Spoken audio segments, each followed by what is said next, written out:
Hi everybody and welcome to the People Before Profit meeting tonight. And we meet at a time of real crisis in this country. People may have seen the news today, but we've had over 1,000 people who've died, most of whom should not have died, most of whose families should not be mourning, and most of whose families probably weren't there to hold their hand when they died. And that's a crisis of this government's making.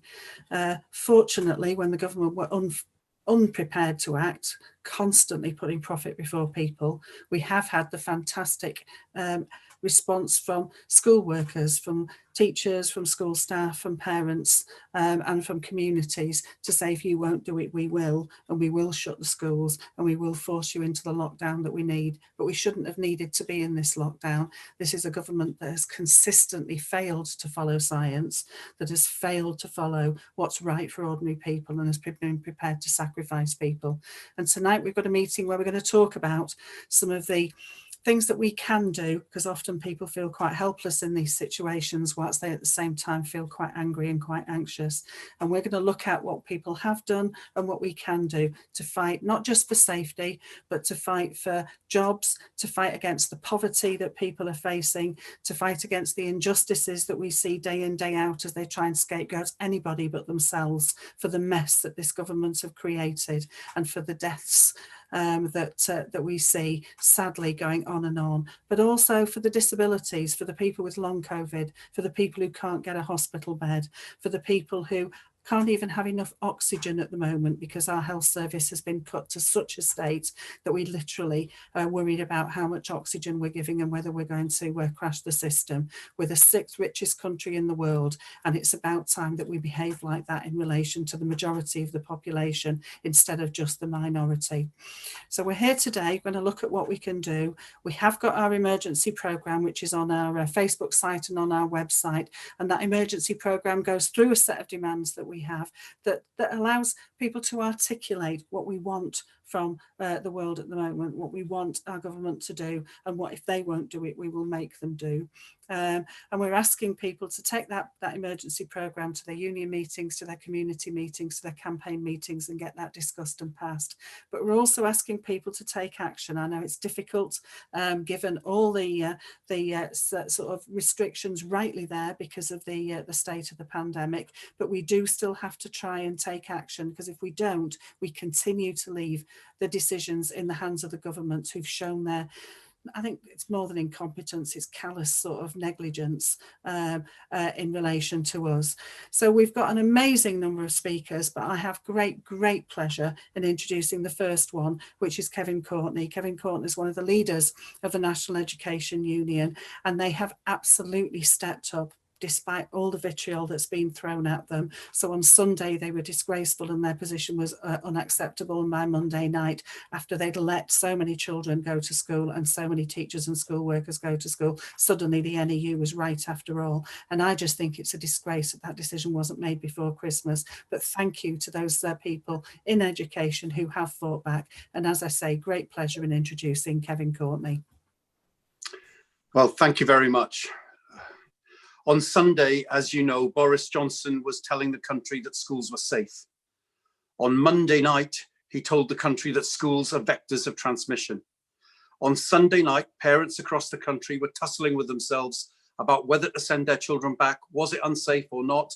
But many of them planning to send their children back to school, worrying about the safety. And then on Monday night, with no notice to parents, the Prime Minister announces that all schools are closed. Now, this is not a victory. The closure of schools has terrible impacts.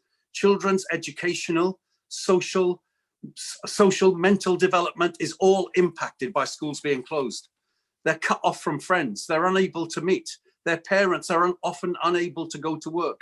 Many children have nowhere to study at home. They have poor broadband. They have no laptop that's suitable, or they're sharing it with brothers and sisters. It is the right thing to do because the epidemiology says that it's right, but it's absolutely disgraceful that it has reached this point. It should not have come to this. It hasn't come to this in New Zealand, in Vietnam, in South Korea. It's been handled much better in lots of other European countries. This decision should have been made before Christmas. On the 22nd of December, SAGE, the government's own advisors said that they would not be able to have the R rate below 1 if schools were open. They knew that on the 22nd of December, and they should have made that decision at that point and informed people at that point. But as late as the 29th of December, Gavin Williamson, Boris Johnson was still saying that primary schools would be open in the vast majority of the country. And it is, I believe, only because the NEU and Unison were taking some sort of campaigning steps around it. And in the NEU, that we had a meeting on Sunday morning with at least 40,000 members, with 100,000 people watching that meeting for a full hour. There will have been more than 40,000, but we know that 40,000 of them were members, and where 400,000 people watched that meeting for part of the time, and where thousands of our members and thousands of Unison members had sent letters to their head teacher saying that they thought it was unsafe for community and unsafe for them, for those primary schools to be open at that point on that Monday morning, and many head teachers agreeing with them. And I think that was the material decision that changed Boris Johnson's mind. The data did not change between Sunday and Monday. The data was clear, cases unacceptably high, but I think that they could not cope with the idea that it could grow out of control, that people would take the question of safety into their own hands. It has been handled so badly by this government. It's been handled much better in other European countries as well. Our government should have acted sooner. It's always right to go hard and fast, not light and late. And I just want to say there are some things that government should now do to put this right. They have to deliver laptops and broadband to every child that doesn't have it so they can get through this period of school closure. They have to furlough the parents who have to stay at home. They've cancelled the exams and the SATs. That cancellation of the SATs, very late, but welcome news. But on the exams, they have left school children in a total quandary. They have to commit to work with us on teacher assessment, the people who know the children best with professional moderation. And most of all, they have to start preparing to get schools open again in a safe way. We were demanding in June that they employ more teachers, mobilise every supply teacher, ask retired teachers to come back, other teachers who've left the profession, other staff as well, to get class sizes down, to reduce class sizes so that schools can be open. We have an advert in the Daily Mail, the Daily Mirror tomorrow, and regional papers. Look out for that advert, share it with your workmates, and help us push these points onto this government. Thank you very much. Thank you, Kevin. And, you know, just thank you. I know I've said it to you privately, but just thank you for the leadership from you and Mary throughout this this challenging time that we've had, because it's been unbelievable. None of us have slept. We've all worked hard to defend the rights of our schools, our colleagues and communities. But as always, it is the members who have won this. I live in a tier 4 area that did not have a lockdown introduced. All young people were expected to be back in primary on Monday. And I remember just talking to members about the strategy of the union to issue Section 44s. And I remember being quite concerned in my mind, not really knowing if it was deeply felt or widely felt, the action that we had to take. And I'd never seen such enthusiasm to win health and safety in our union before. We had members collectivise, leave one union, join another, collectivise their workers, issue Section 44s and assert their rights for health and safety, for the safety of their young people, their colleagues and their families. But it sent out a clear message, didn't it? This government was going to keep sending people to work into dangerous working conditions until a point that they said no. And the National Education Union, Unison, our head unions, stood together and said no. So let it be an inspiration to all of us that we don't have to just let this government have its own way. If we can win on health and safety, we can win on other things. In education, we can continue to fight and scrap SATs permanently. We can fight for teacher autonomy and professional control. We can fight to end child poverty, but we can all fight for better working conditions. We can all fight for better pay. We can fight for better pensions, and we can fight for a new type of society. We can take control for ourselves. But I just want to echo those thanks to the other trade unions. And one trade union that has also stood in solidarity with us throughout this struggle has been the UCU. So it gives me great pleasure to welcome the UCU president, Vicky Blake. Thanks very much, Daniel, and how to follow both of you.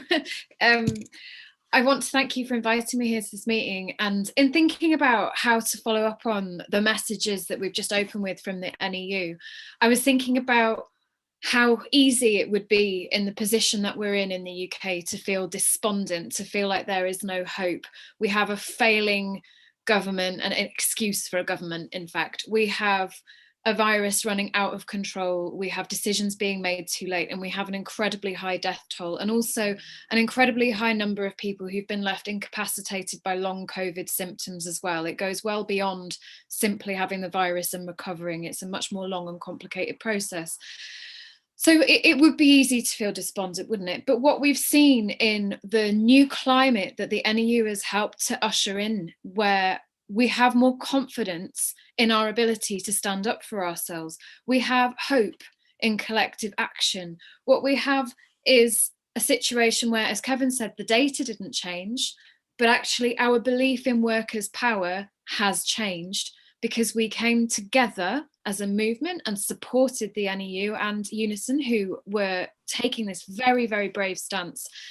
No one should have to submit a Section 44 letter. This is a thing that it's a last resort. It's a defensive move that you take when everything else has failed, because your employer isn't listening, because the government isn't listening.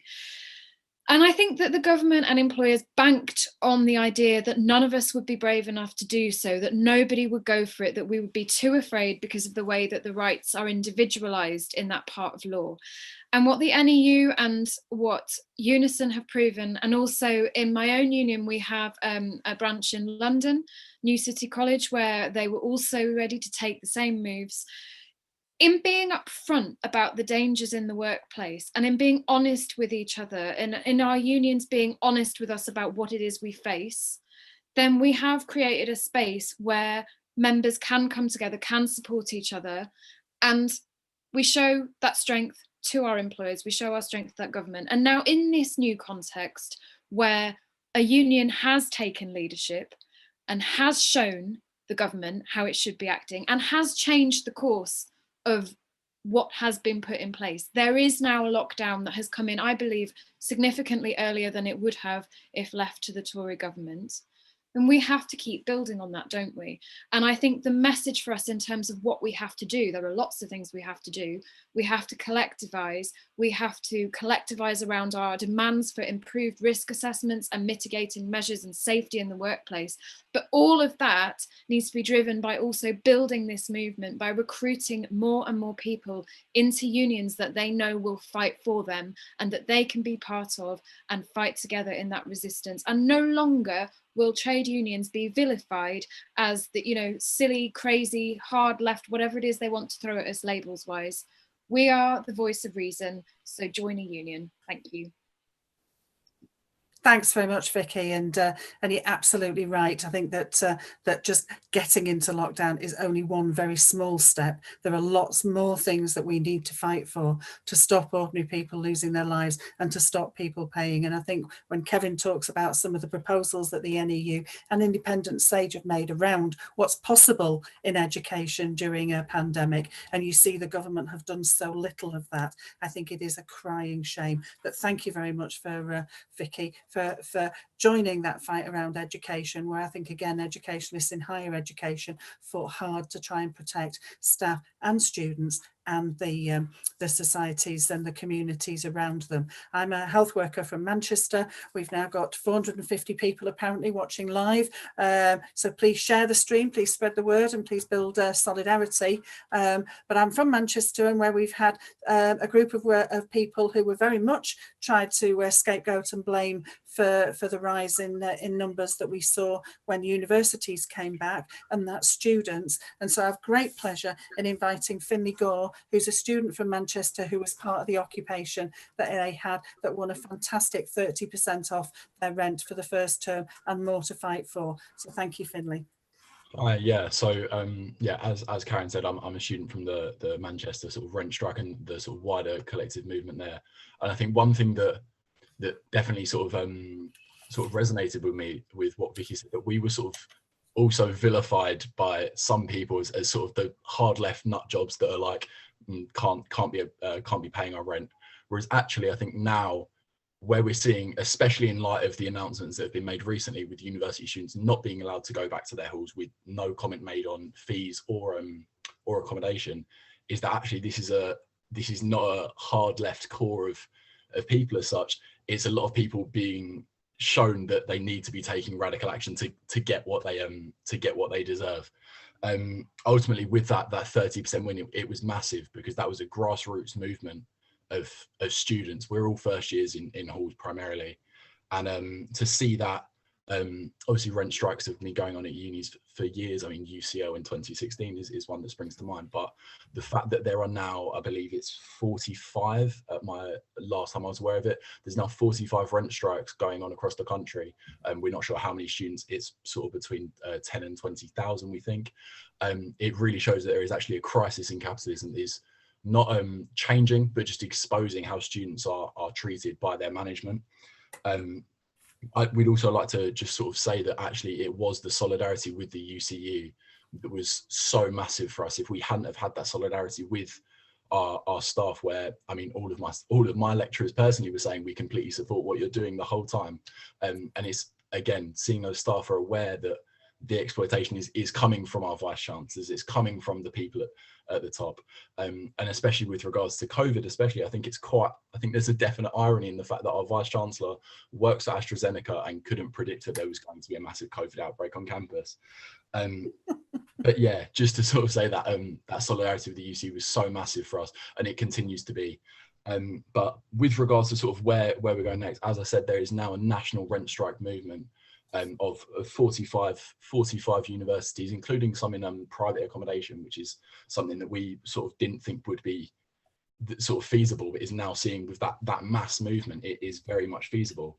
Obviously, we can't be gathering in large numbers of protests, but solidarity as a concept is really can really sort of transcend just everyone standing in Owens Park Square and on our campus, because actually we are in sort of the biggest crisis of capitalism within my living memory and sort of recent times. And to have sort of students coming together, obviously it's not a union, it's not anything like that, but it takes that same form of collective bargaining. So yeah, thank you guys for sort of being that sort of collective model, and yeah, full solidarity to the NEU as well. Well done, guys. But yeah, brilliant. Thank you. Yeah, cheers. Thank you so much, Finley, and solidarity with you as well. And good luck with those 45 rent strikes. Let's hope they grow and grow, because let's be honest, the way the government has treated our students has been absolutely disgraceful. Treated as human guinea pigs, sent onto campus in some sort of herd immunity experiment. So solidarity to you. Our next speaker is someone who stood by the NEU and the other unions as we fought for safe working conditions this week. She stood by our side, and she's continuing to fight for young people and for educators now on as we demand more. So it gives me great pleasure to welcome the MP for Streatham, Belle Ribeiro-Addy. So welcome. Thank you very much. I'm really pleased to be speaking this evening. I'm bringing you solidarity from John McDonnell, MP, who hoped to be here, but he has to speak about a local NHS situation. So he's in that meeting. And actually, whilst we're holding this meeting, there is a Socialist Campaign Group meeting of MPs, and the focus at the moment has been how fantastic the NEU's work has been and how they've got us to this position that we're in right now, because it's our teachers and our unions that have called the right course of action every single stage of this pandemic. And if the government had just listened to you sooner, we would be in a much better place. But the ultimate thing is that it's our teachers' job to educate, not to be keeping the country safe. And because this government's persistent failings, teachers are having to go above and beyond their duty. Now, I've been sick to death throughout the pandemic of hearing,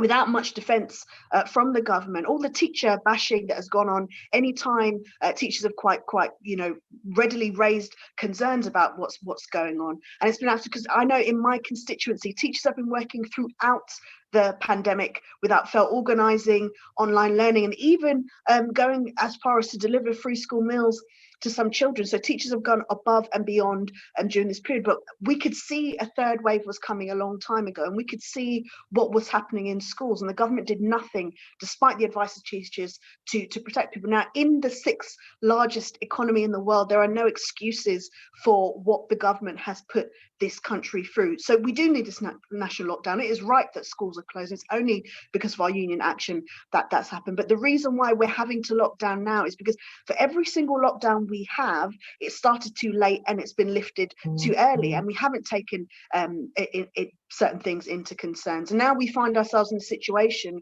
where they're making lots of promises about devices and internet for children, for remote learning, just to make sure that education continues. But we've got 1.78 million children without access to a laptop or a tablet or a desktop, any sort of device, and in 9 months, the government has only managed to deliver just a few. It's an absolute disgrace. Again, it's yet another thing that they have handed off to a private company that happens to be owned by another Tory donor, and it's not good enough. Teachers are the last people that want to see our school closed, but in a situation where the schools are closed, we need adequate online learning to make sure that children across the country get the education they deserve. And just to close quickly, I'd say I can't tell you how happy I was to see just how many people joined the NEU over the past few days, that in their thousands. That's what we need. We need more people in our unions fighting for what's right. And so, the verdict is well and truly in. Trust teachers, not Tories, and we need to get behind the NEU's 10-point education recovery plan.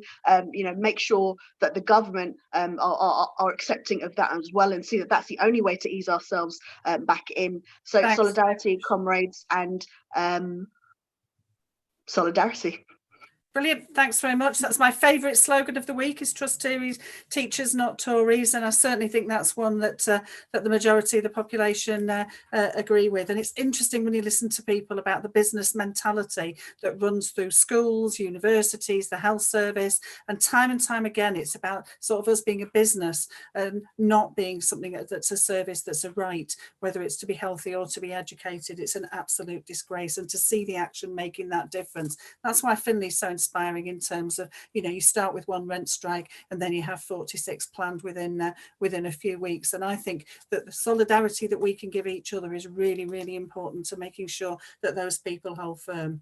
I've great pleasure in introducing our next speaker, who's a health worker like me. She's a nurse from Lincolnshire, and she's been part of the NHS workers fighting for 15% pay rise and fighting for safety at work and for sort of safety in the communities that we live in. So thank you to Mel Kerr for speaking at very short notice. Hi, yeah, thank you for having me, and it's a great privilege to be standing alongside everyone on this call tonight, standing in solidarity, so thank you for having me. Just to speak about the current NHS pressures, and obviously I can only speak from my experience, but just to clarify for anyone who may misunderstand what we mean when we say the NHS really is at breaking point. It's not all about numbers and not all about how many patients we've got, but it's about acuity as well, and one unwell patient really can create the same workload, if not lot more for what 10 unwell patients can. And this is for one nurse to cover. And at the moment, the ratios have been increased for one nurse to 3 critically unwell patients. And there's no words to explain the pressures that we are facing at the moment. And our ITU beds are full to capacity. There are unwell patients spilling over into the main acute wards, and it is simply just not safe. Equally, the NHS has already been struggling with the need to manage patients who are very complex in their medical needs, their social needs, and with lots of cuts in funding and health and social care resources in the community, no community beds, care facilities, because they have all been cut back onto by this government, then the system is at a complete standstill. Add a pandemic on top of that, and now the system and the staff are completely at breaking point.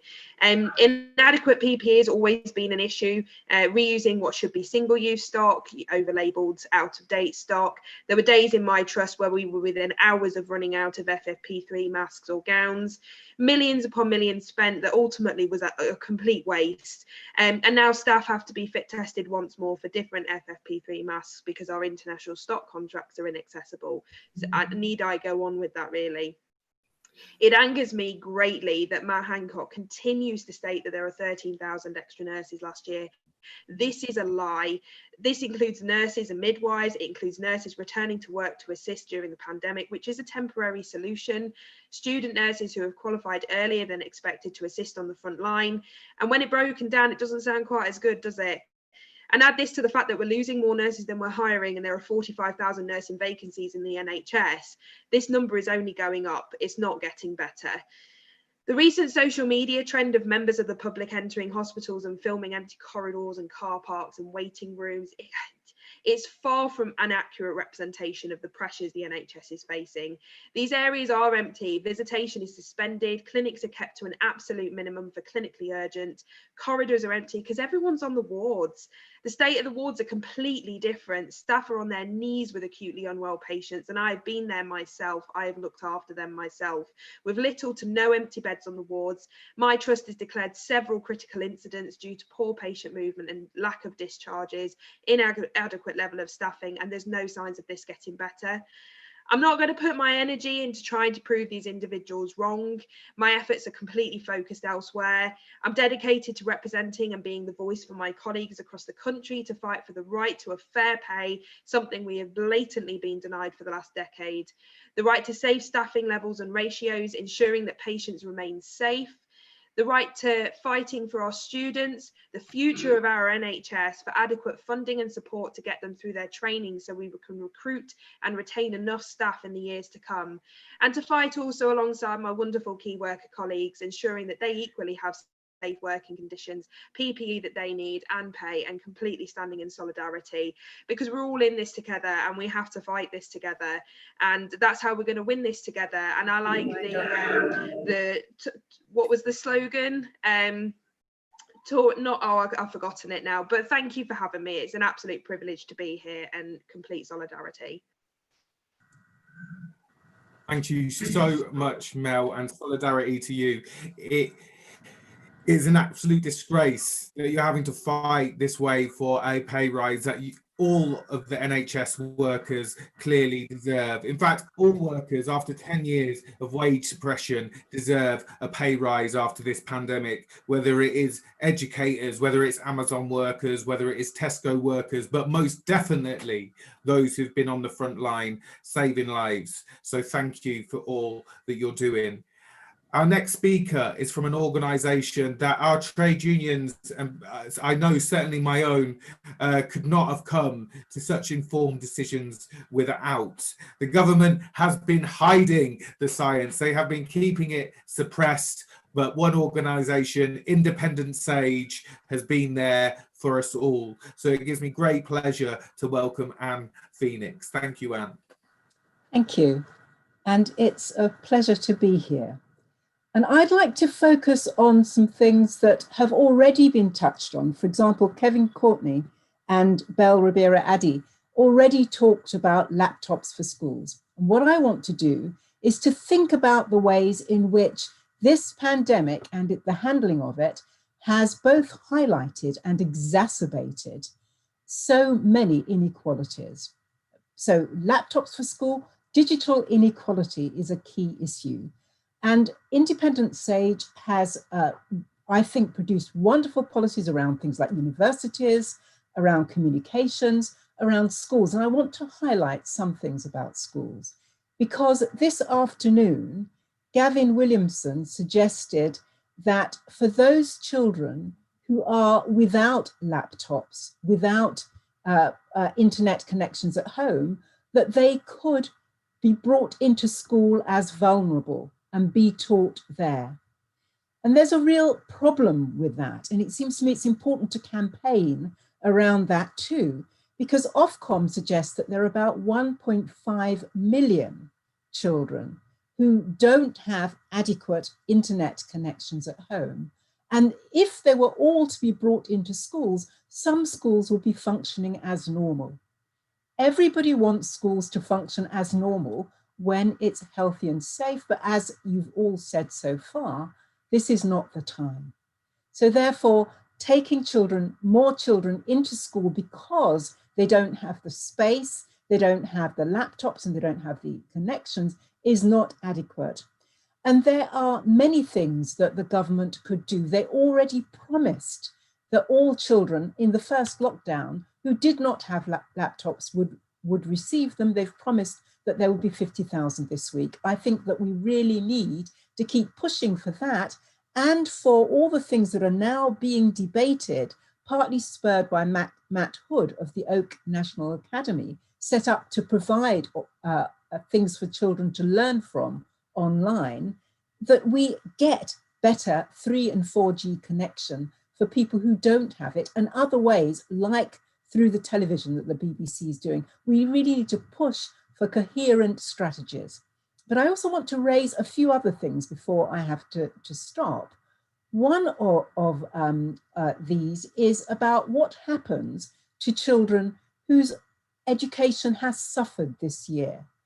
Not only those who are going on to further education or higher education, but those who have not got skills that they want to show to employers in a situation where employment is so affected at the moment, where so many people are furloughed or have lost their jobs, where their parents are suffering. We need to think about what we can do over the summer to help them. We need to think about a program of how we can make up for those skill deficits and help children to think through how they can become more enthusiastic about learning again if they've lost that notion. And that partly means thinking about their mental health.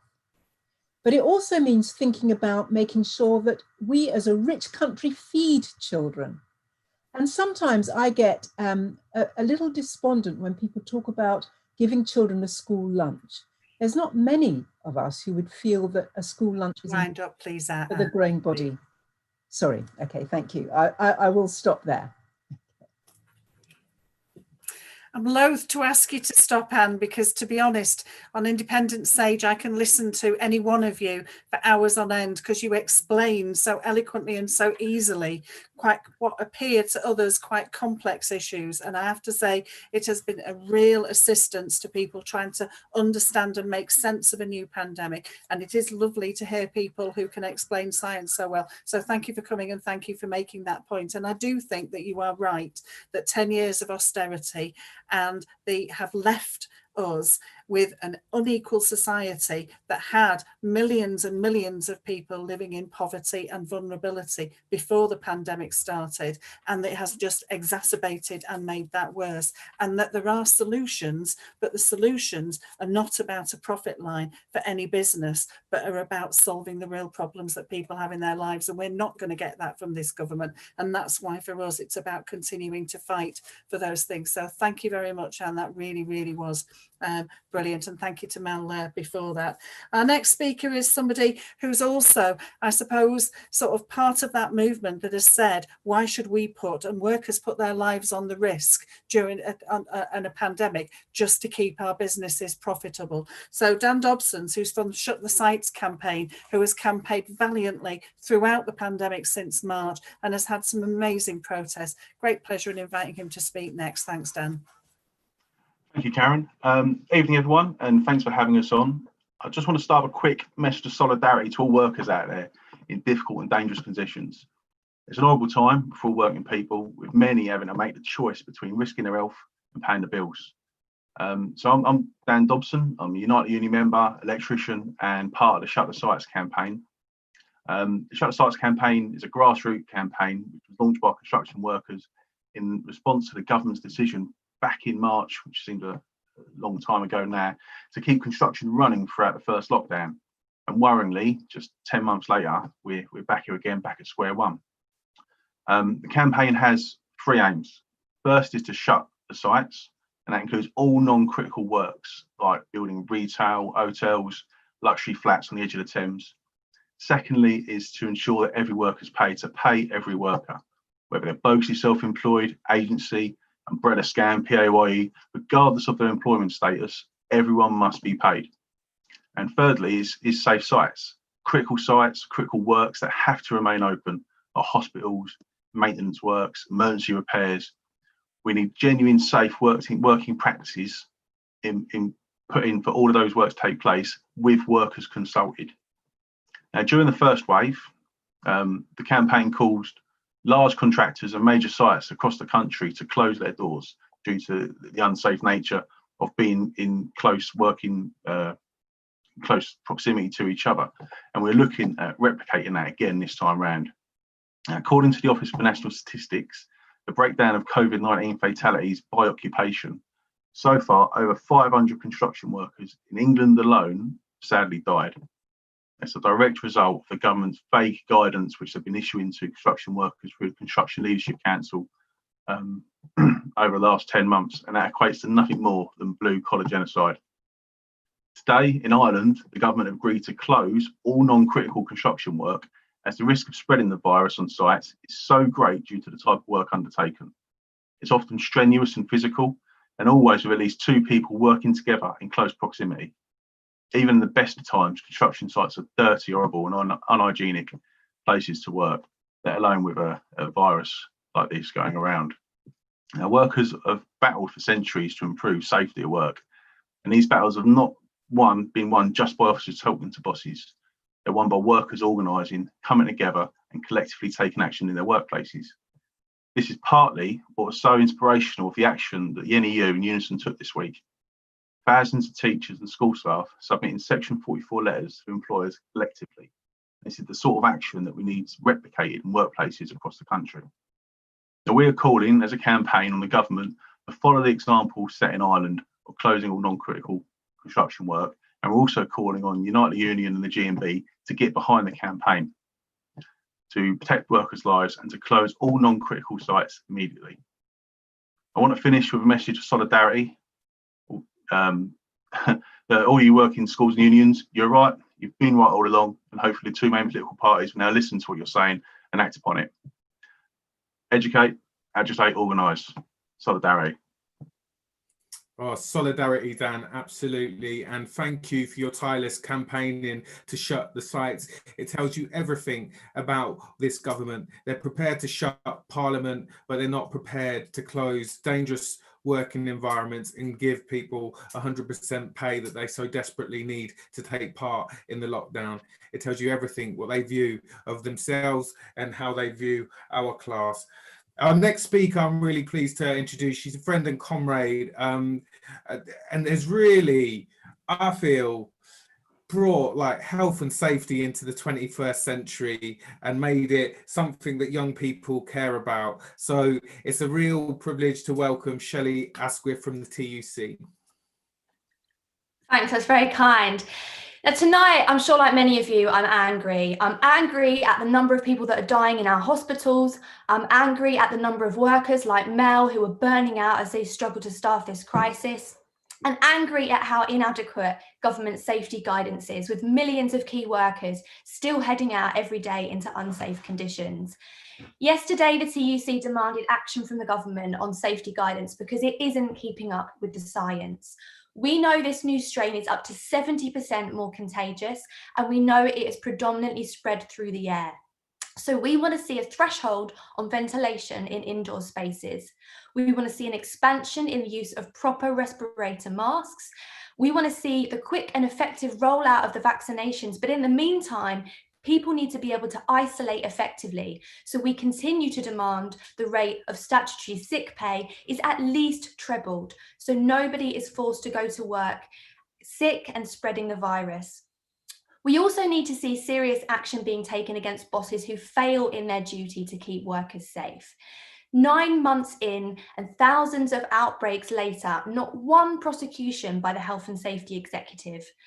We know that it's down to us to take things into our own hands, and that's exactly what education workers did this week. They put safety first when others wouldn't. They forced the government to back down, and they'll have given confidence to thousands of other workers, whether they be in factories or on construction sites like Dan, that they too have the right to refuse to work in unsafe conditions. So while I'm angry tonight, I am also inspired, and I'm inspired too by the thousands of students withholding their rent as they protest the terrible conditions they're being charged through the nose for. And I'm inspired by the 7,000 British gas workers who will be walking off the job for 5 days from tomorrow as they fight the fire and rehire plan that will cut their pay. So let's hear it for them. Let's hear it for all of you who are here tonight and ready to take the message to your own workplaces and communities. We won't stop until every worker is unionised, organised and immunised. Thank you, comrades.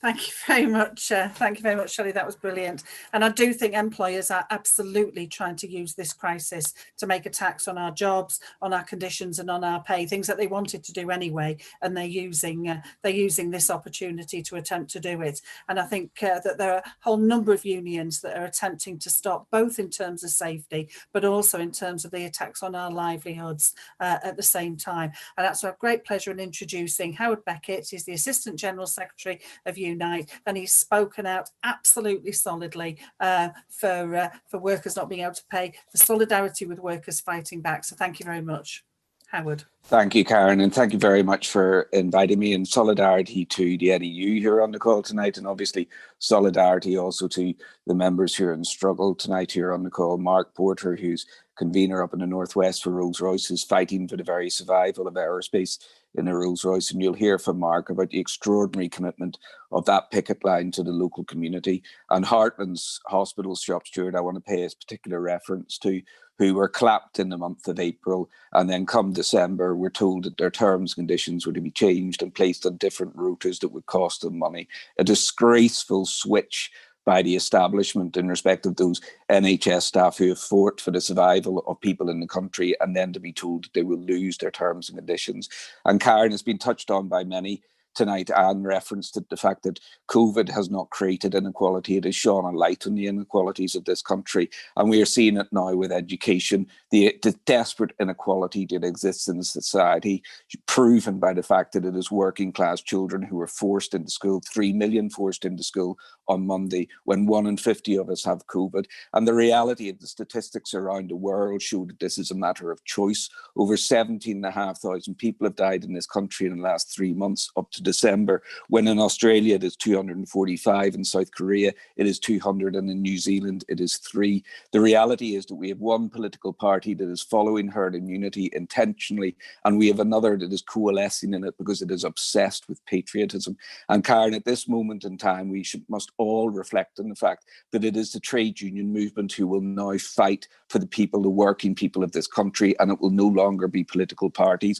And that is why I'm proud to say that at this moment, Unite has disputes that are going on in Heathrow, Sainsbury's, Airbus, Rolls-Royce, Cadder, Optar, SPS Technology, BA, Serco, Biomedical, Norton Uri and local authority, and DHL. And we have fought for the right in the Optar to be able to picket during this crisis, when our workers, our members, were told that they could be safe going into a workplace, but not safe to stand out in a lawful picket outside this workplace. And from the start, Karen, we have used Section 44. It's incredible that Article 2 of the Human Rights Act has to uphold the right to go to work and the right to go home, the right to life itself.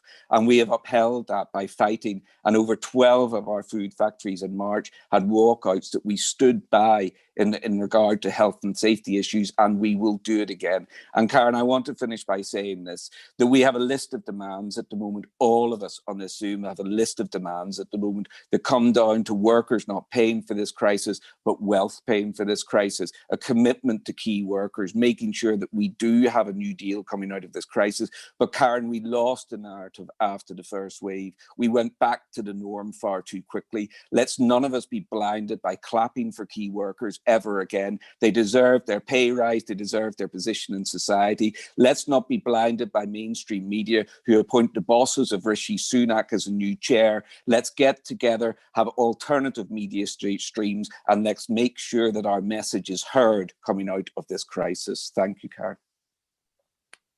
Oh, thank you, Howard, and thank you for your just unwavering support for what we did over the last few days. But also just thank you for your focus on organising and struggle, because it's vitally important. You did touch on it.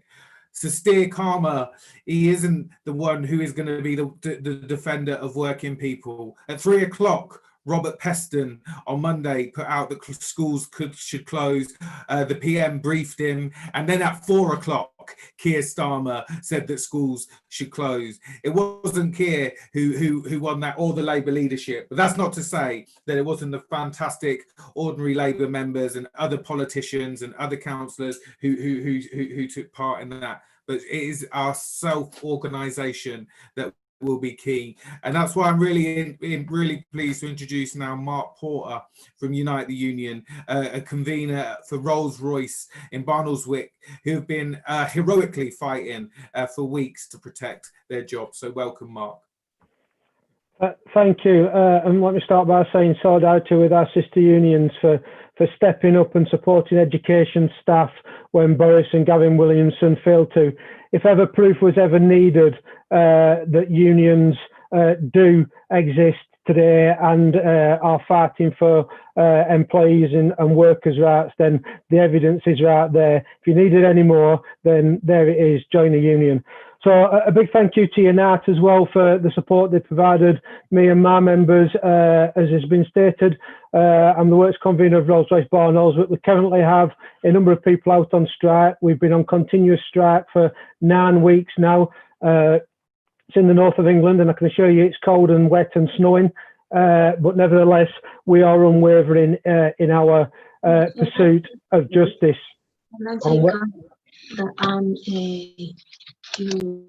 Of where we are. On the 26th of August, Rolls-Royce announced that it intended to offshore many of our jobs to our sister plant in Singapore, despite them giving us assurances 10 years ago when we helped set up the facility that they would never do that. We was dealt a further blow on the 3rd of December when they decided they were going to offshore more of our jobs to a subsidiary of Rolls-Royce, RTP, in Spain, putting the whole site in jeopardy, as we've been fearing, leaving around 100 to 120 people left on site, and we all know what happens from there. To put that into some context, we're about 1,170 at the beginning of 2018, so this is a death by 1,000 cuts. And the workers have said, no more, we've had enough. We understand there's a pandemic on and there's been a reduced need for flying, but this is not about workload. This is about company making strategic choices, despite having the billions and billions of pounds from UK government and strategically offshoring our jobs. We stood up, we continue to fight. We are in negotiations, I'm pleased to say. Those negotiations are very, very tedious. They are very, very slow, and I'm fairly certain that they'll go on for a good while yet. So I'll wrap up there and give you 30 seconds back. Thank you very much.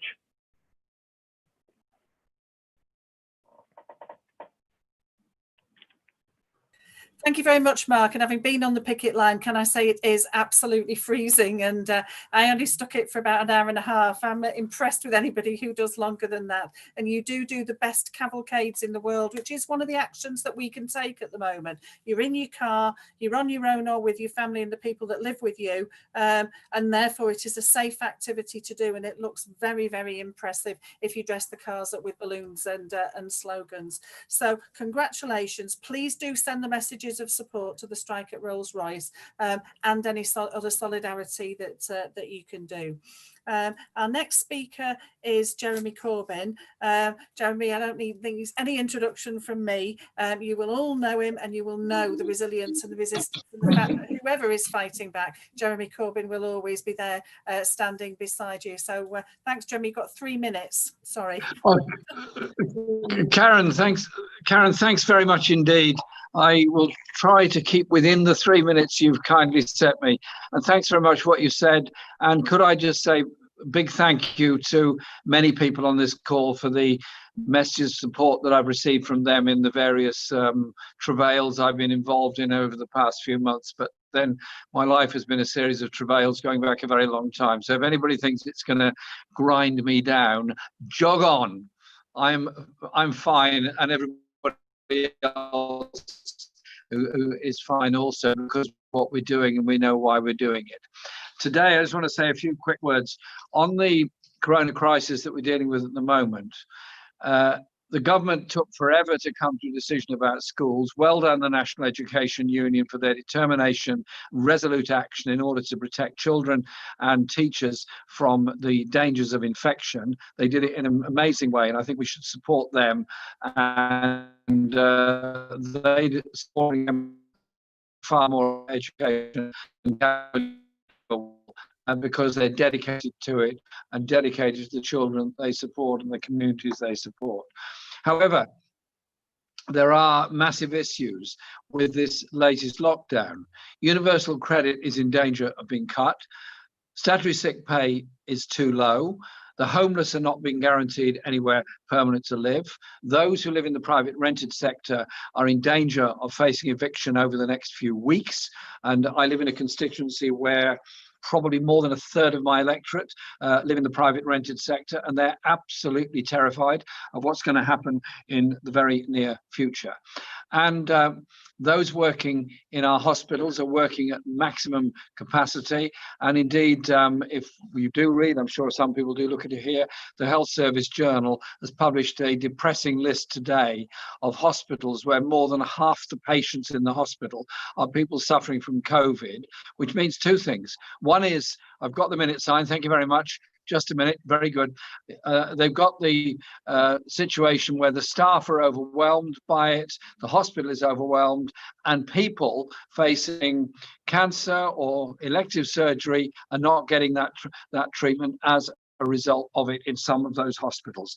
And so, post-COVID, work together, fight together to defend jobs, to defend living standards, to have proper funding of local authorities and health services, work together to create a society fit for the next generation and promote the green industrial revolution, a green industrial revolution that will bring jobs to all. And could I say in conclusion, I was delighted with what Ross was saying about Barnoldswick. I went on the virtual picket with them. That's an example of a multinational corporation playing ducks and drakes with people's lives and people's jobs. And so our solidarity goes out to all those defending their jobs. And I've had the stop sign from Karen. Thank you, Karen. Happy New Year, everybody. Thank you very much, Jeremy, and Happy New Year to you, and solidarity always. Again, you're completely correct. We've got to fight for jobs and a Green New Deal because, of course, my opinion, COVID-19 is a crisis in capitalism, isn't it? You know, we have this intensive farming, pandemics are produced all over the place. So our next person who we're going to introduce is a worker at Sage Care Home, and she's a United Voices of the World member and has been on strike this month for pay and conditions at the care home. So welcome, Julia Veros. Oh, hello. Hello, everybody. Oh, hello. Well, I am. My name is Julia, and I have worked for SAGE for practically 2 years. And well, the situation in a care home is not very good, as with this pandemic, it have been aggravated, because working in a care home is quite difficult already, because you have to be very human, and you have to give the best of you. And the problem began when, I mean, when this pandemic became, they were not given material to take care of our health, you know, or our safety. With the time, they give us that. But most of the time, it have been like they give us something like a child. They give them a sweet, you know? It's like you have to thank you because you are working here. We joined the union and we asked the management that we want to talk, but they didn't listen to us. They don't respect most of our claims. We just want to have, I mean, a minimum wages of £12 and have some sick pay, annual leave, and you know, some better conditions. But the management just reject anything. So we have decided to strike, that we are going to do it in the 15th to 17th. They don't look for our safety. The residents' family, they are coming without any taking any care, and they don't mind. The rules are only for us. They are not for them. They are not for the family. They don't have any rules, the family, you know, only us. And we have asked them, but they just don't listen to us. It's like we are nothing. We are just care workers.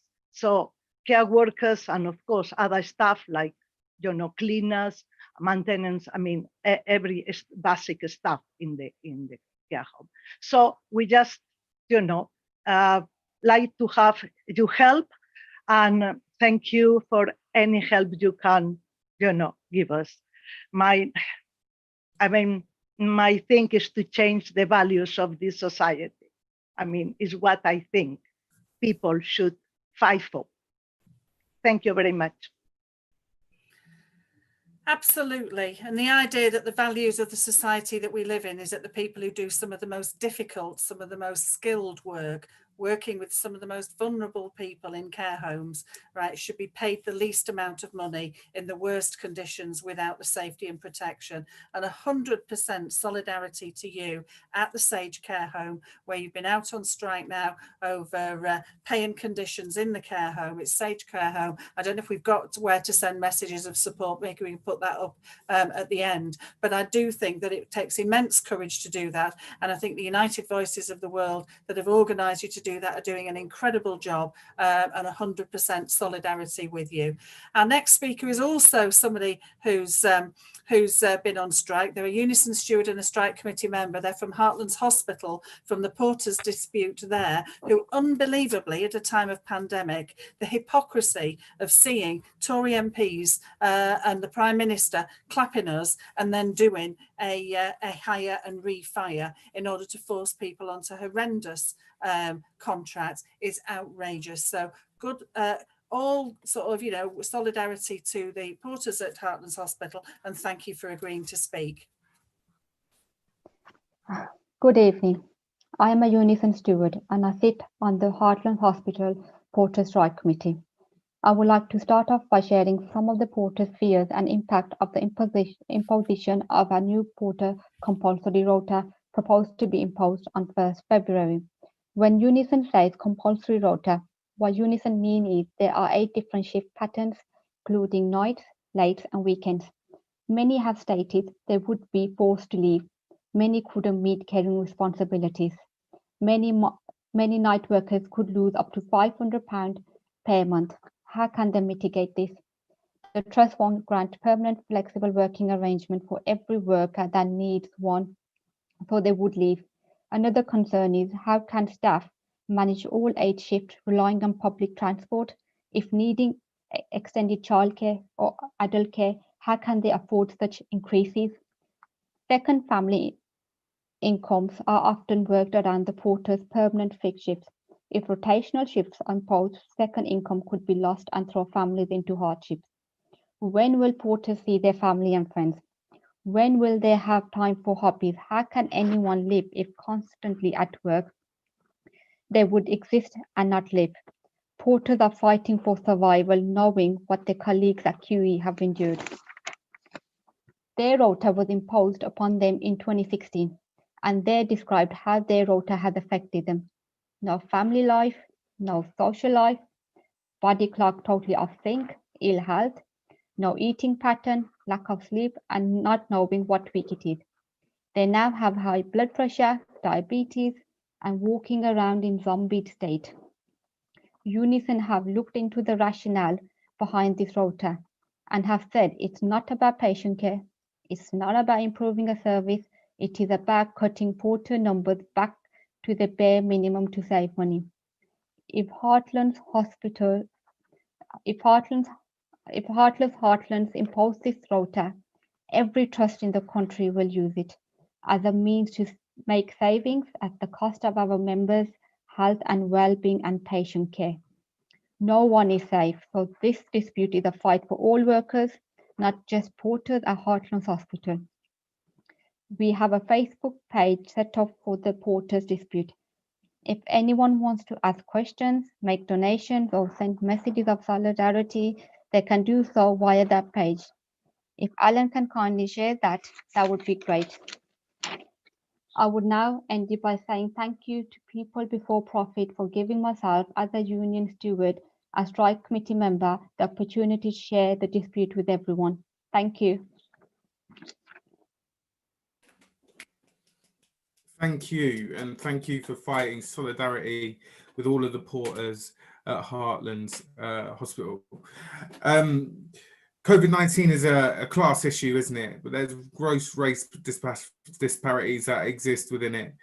We saw that, you know, when the pandemic first broke out, the first 5 NHS workers who died were Black. We know that there's been a disproportionate number of Black people who've died, and it's nothing to do with genetics or anything like that.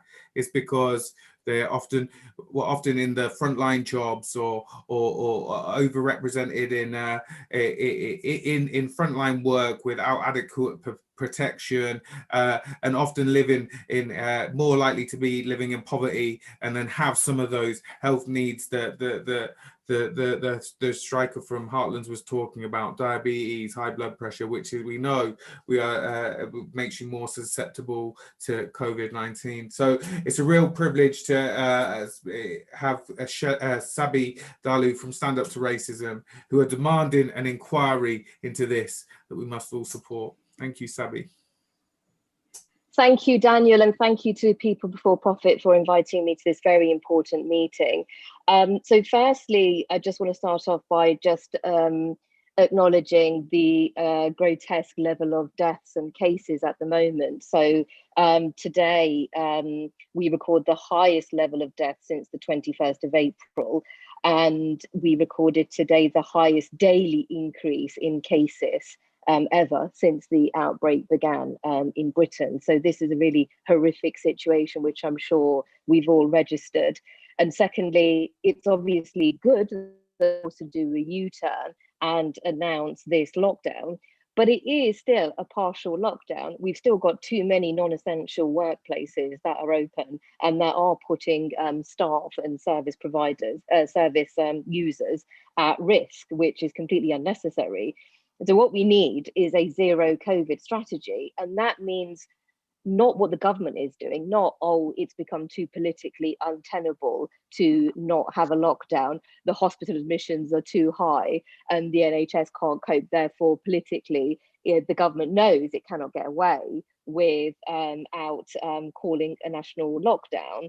Well, we don't want that. What we need is a strategy by the government to actually eliminate the virus. So that means you need to actually do whatever it takes to get rid of the virus. And that also means that in addition to vaccines and the lockdown, you need to actually have a more serious lockdown, but you also need to have proper financial support for workers that are actually currently not able to work or able to work at home.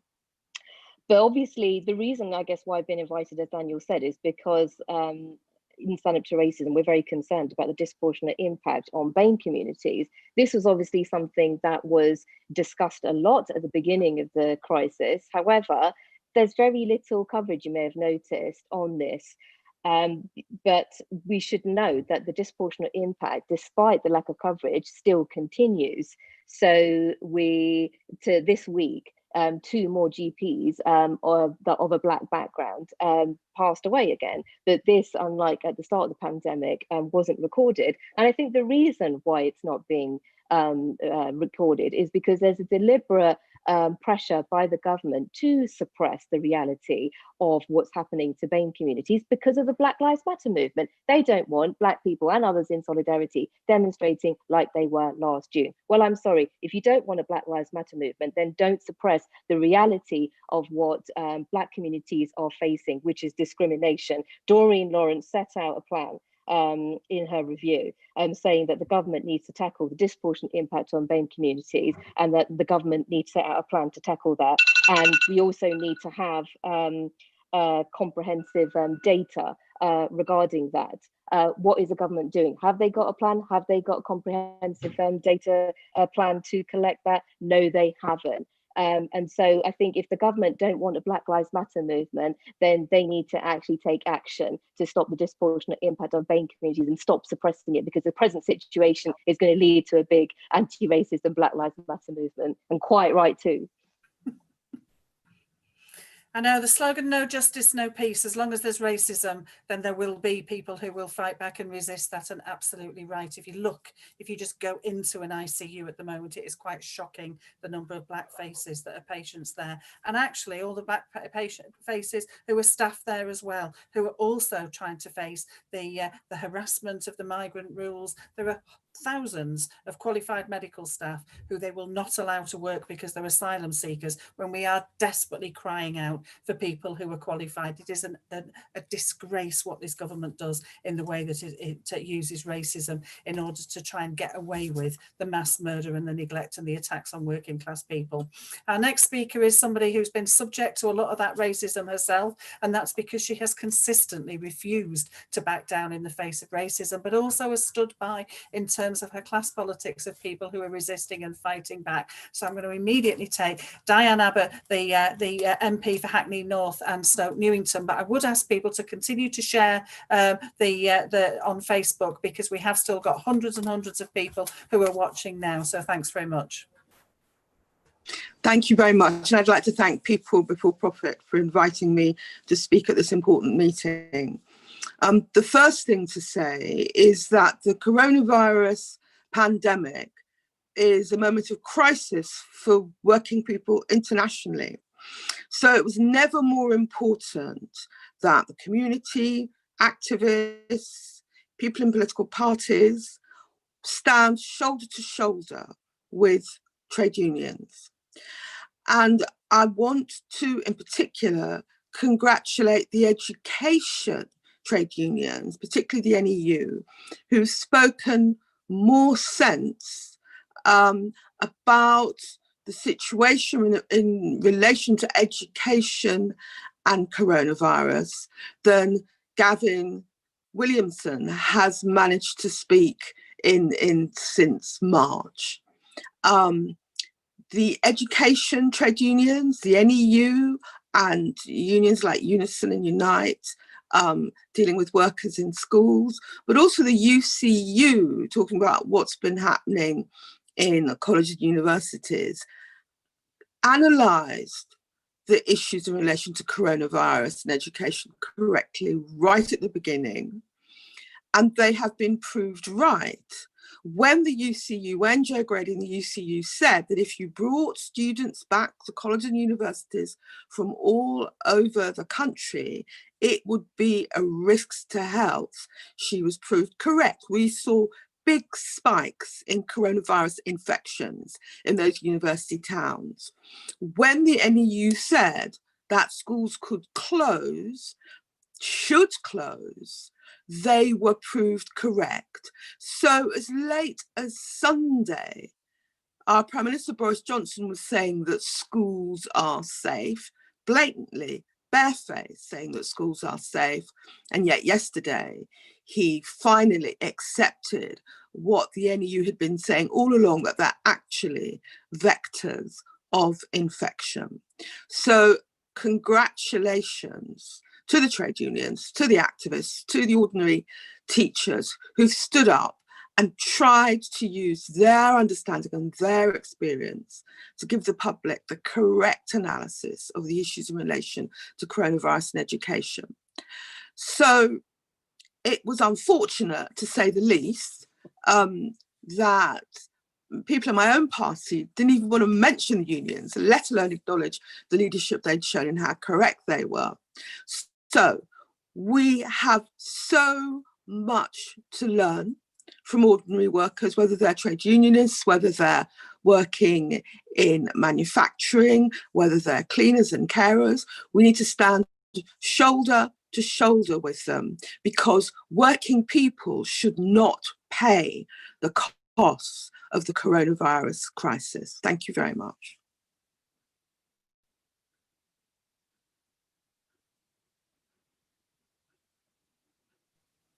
Hello, thank you very much, Diane, for that. You're absolutely right. We need a solidarity across the workers' movement, across all professions, and we must not make our people pay for this crisis. It's Boris Johnson's class, it's his people that have mishandled it, and it's them who should pay for it. Our next speaker is a friend and comrade from the NEU, from a Tier 4 area, issuing Section 44s on the ground with his colleagues. So welcome, Chris. Thank you, Daniel, and thank you, People Before Profit, for inviting me to this fantastic meeting. I think right from the start of this pandemic, you could argue that the government have been shambolic, but it's clearly worse than that. They've clearly been murderous, absolutely murderous. For every single thing, right from the start, they had to be dragged into action at every stage. Earlier on in the pandemic, if they would have acted even 1 week earlier, that would have saved 20,000 deaths. You compare a country like ours to a country like Taiwan. My partner's from Taiwan. We got the cases at the same time. They acted fast, they acted hard. They've had a total of 700 cases. We're having 50, 60, 70,000 every day. They've had 7 deaths in total. We're having thousands every day. That's the reality of this government. And the NEU's action right from the very start of this all the way through has been absolutely backed up by the science. On June the 1st, we had to hold the line in that critical way as well and hold our schools closed for another 2 weeks. And over Christmas time, it absolutely came to the crunch again. We saw all the way through that last term, 75 times higher the case rate was amongst children. All of those key scientists, SAGE, iSAGE, the Imperial College, were all telling the government that it is not safe to open schools. And everything kind of coalesced. And we knew our communities were at an enormous risk. We knew that those most vulnerable people were at enormous risk, disproportionately working class people, black people, dying more so than others. Kevin may have spoken earlier, I wasn't on the meeting at that point, about what we did nationally. And I think nationally we took an enormous stand. I think it's unprecedented, the stand we took, and I'm so proud of the union for it. But it was what we did on the ground that actually made an enormous difference. We hit the ground running in Coventry. We got our reps active straight away, ringing absolutely every member. And within 2 days, we had 2 meetings, and each one had nearly 350 people at it, from just our members in just one city. That's absolutely massive. It's decades and decades since we've had action like that. Our reps were building. They went out into their membership, talking to absolutely everybody. And where we took the lead, lots of other unions offered us solidarity. Unison came on board and took the same sort of action. We had reps who were ringing us and telling us, we've got 7 members in our school. This is a brand new rep, only been doing it for a few weeks. And I've got 7 members, 6 of them are signing the letter so far. Is that all right? That's 6 people who are defying the government and defying their school to keep their school safe. It's absolutely amazing what our members did. I think the NEU and others, organised workers, basically, where we are, it's absolutely amazing. Where we had a government throwing workers under the bus, throwing people to their deaths, we had to act. And schools aren't safer because of this government. They aren't safer. Communities aren't safer because of the government. The NHS isn't put under less stress because of this government. It's because workers organise, and where workers stand, where workers fight, we win. Fantastic, Chris. And I think, you know, Diane talked about we've got lots and lots to learn from each other. And I think we do have so much to learn from the schools campaign and from the other sort of strikes that we've seen described and the actions that we've seen today. People Before Profit have a programme that lists some basic demands that we can put at the moment, whether it's about jobs and the fact that there are millions of climate change jobs that could make a real difference to the other emergency that's hurtling towards us at a rate of knots and already killing people. And I think today we've heard about safety, we've heard about jobs, we've heard about terms and conditions, and we've heard the fight against scapegoating and racism and all of the ways that they try and divide us and fight so that we can't fight. I think the resistance, there is more and more of a mood for that. This meeting has been about a set of speakers that you can listen to. We have another meeting planned for January the 24th. It's a Sunday at 2 o'clock, where it will be a contribution meeting where we'll split up into workshops and we can discuss in more detail on a range of different topics, what we can do, what experiences we've got, what's worked, what's not worked. And I think it's important that people register for that now. You register so that we know which workshops that will make it technically easier for you to do. The more who register early, make it easier for us to do that. So it would be great to great if people could do that and register. I think it has never been more urgent for working class people to fight. They are killing us in the way they already have, but in millions and millions more than they ever have done before. And that is getting only worse, not better. They are killing us with their poverty and their impoverishment. They are killing us with the lack of healthcare. They are killing us with our lack of education. And I do think that the resistance to that is growing as people are not prepared to watch their loved ones impoverished, in pain, when we live in a rich world that can provide for everybody. Thank you, everybody. We've had, I think, well over 500 people watching it live, and we've had others who are already watching the catch-up. So thank you very much. Don't forget to book in for January the 24th. It's on our Facebook page and it's on our website, and the link should be in the chat for you now, and the link will be here at the end as well. Thanks again.